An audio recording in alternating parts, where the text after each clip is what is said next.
morning, mga mare. Ito po ako today ng adobo. Yung ibang maisip na ulam. Adobong manok, soy sauce. Ito yung liquid seasoning at marami stock itong oyster sauce. Tapos magluluto ako ng ilang peraso kong ulam. Ito yung ulam ko. Istang kabayo. Nang araw na sarap yan. Lagyan ko lang siya nito. Pilay. Ito yung ulam ng aking mga anak sa kasawa. Ano yung isda eh. Nilagyan ko na siya ng laurel at saka pepper, paminta.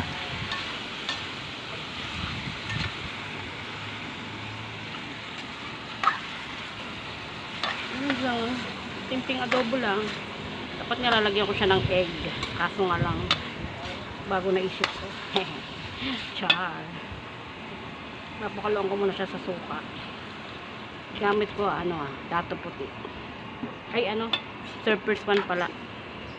Napakaluan muna natin siya mga mali.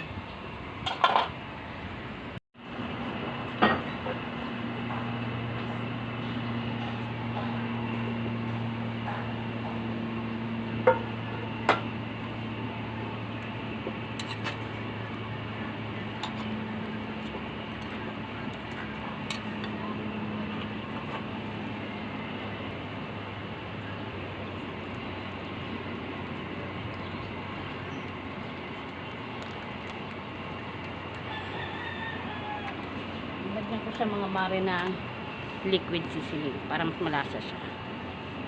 Little bit lang. Tapos toyo. Ay, okay. Konti lang din, makaumala. Mix. Yan natin siyang kumulo.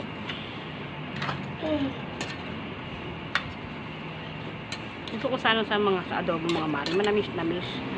Kaso ayaw ng asawa ko ng ganun. Kaso tatakpan muna natin siya.